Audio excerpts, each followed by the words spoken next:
అందరికీ నమస్కారం. మన పర్సనాలిటీని ఇంప్రూవ్ చేసుకోవాలని మనలో చాలామంది అనుకుంటూ ఉంటారు కదా. కానీ అసలు ఈ మార్పు ఎక్కడ మొదలవ్వాలి? ఈరోజు మనం స్వామి వివేకానంద చెప్పిన ఒక అద్భుతమైన ఫ్రేమ్వర్క్ గురించి తెలుసుకుందాం. ఒక పవర్ఫుల్ పర్సనాలిటీని ఎలా నిర్మించుకోవాలో చూద్దాం. ముందుగా మనందరం ఒక ప్రశ్న వేసుకుందాం. అసలు గొప్ప వ్యక్తిత్వం అంటే ఏంటి? ఏమనుకుంటున్నారు? ఒక క్షణం ఆలోచించండి. ఎందుకంటే దీనికి సమాధానం మనం సాధారణంగా అనుకునేదానికంటే చాలా లోతైనది అయ్యుండొచ్చు. సాధారణంగా మనం పర్సనాలిటీ అంటే పైకి కనిపించే లక్షణాలతో అంచనా వేస్తాం. అంటే ఒకరి రూపం ఎలా ఉంది, వాళ్ల మాట తీరు, వాళ్ల ప్రవర్తన ఇలాంటివి. కానీ స్వామి వివేకానంద ఏమంటారంటే ఇవన్నీ జస్ట్ ఒక ఐస్బర్గ్ టిప్ లాంటివి మాత్రమేనట.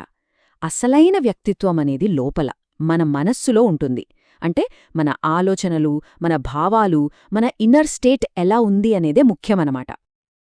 అందుకే నిజమైన పర్సనాలిటీ డెవలప్మెంట్ అనేది బయట మెరుగులు దిద్దుకోవటంతో కాదు, మన లోపడి ప్రపంచాన్ని అర్థం చేసుకోవటంతో మొదలవుతుంది. ఇక్కడే అసలైన అంతర్గత సంఘర్షణ స్టార్ట్ అవుతుంది. ఒకవైపు కంట్రోల్ లేని మనసు మనకు అతి పెద్ద శత్రువుగా మారుతుంది. మరోవైపు ట్రైనింగ్ ఇచ్చిన మనసు మనకు బెస్ట్ ఫ్రెండ్ అవుతుంది. మరి ఈ రెండు శక్తులలో ఏది మనల్ని నడిపిస్తోంది? మనం నిజంగా ఎదగాలంటే మనం దాటాల్సిన అతి పెద్ద అడ్డంకి మన మనస్సే. ఇది మనందరికీ అనుభవమే కదా. రోజూ ఎక్సర్సైజ్ చెయ్యాలి లేదా బుక్ చదవాలి అని మంచి అలవాటు స్టార్ట్ చేద్దామనుకుంటాం. కాని మనసు అస్సలు సహకరించదు. అది ప్రెజెంట్లో ఉండదు. ఎప్పుడో జరిగిపోయిన దాని గురించో, జరగబోయే దాని గురించో ఆలోచిస్తూ ఎక్కడికో వెళ్ళిపోతుంది. మరి ఇలాంటి మనసుని కంట్రోల్ చేయడమెలా? దీనికి మన అదృష్టం కొద్దీ మన పూర్వీకులు ఒక అద్భుతమైన రూపకమిచ్చారు. ఇది మనసుకి ఒక యూజర్ మాన్యువల్ లాంటిదన్నమాట. ఈ అద్భుతమైన రథం అనే కాన్సెప్ట్ కఠోపనిషద్ నుంచి వచ్చింది. ఇది మన పర్సనాలిటీలో ఉన్న వేర్వేరు భాగాలని, వాటి మధ్య ఉండే రిలేషన్ని చాలా బ్యూటిఫుల్గా ఎక్స్ప్లెయిన్ చేస్తుంది. సరే, ఈ రథం కథ ఏంటో కొంచెం డీటెయిల్డ్గా చూద్దాం.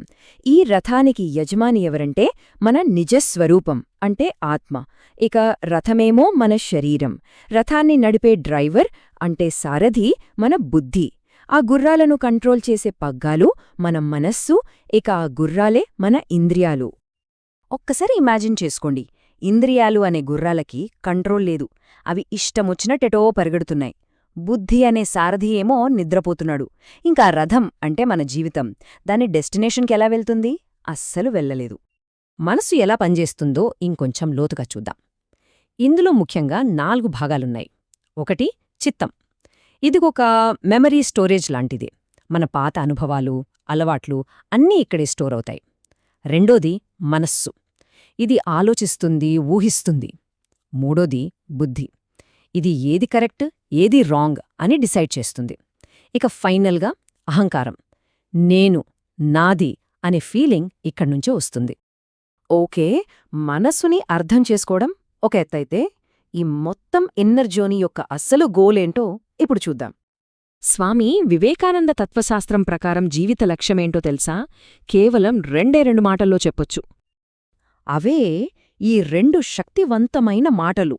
అంటే మన లోపలున్న డివినిటీని బయటకు తీసుకురావడమే మన జీవిత లక్ష్యం. వివేకానంద చెప్పిన ఈ ఫేమస్ కోట్ చూస్తే మనకు ఇంకా క్లియర్గా అర్థమవుతుంది. ప్రతి ఆత్మలో దైవత్వం ఆల్రెడీ ఉంది. దాన్ని మనం బయటకు తీసుకురావాలి. ఎలా? మన లోపల బయట ఉన్న ప్రకృతిని కంట్రోల్ చేయడం ద్వారా. అసలైన పురోగతి అంటే బయట ప్రపంచాన్ని జయించడం కాదు, మనల్ని మనం జయించడం, మనల్ని మనం కంట్రోల్ చేసుకోగలగడం. ఓకే,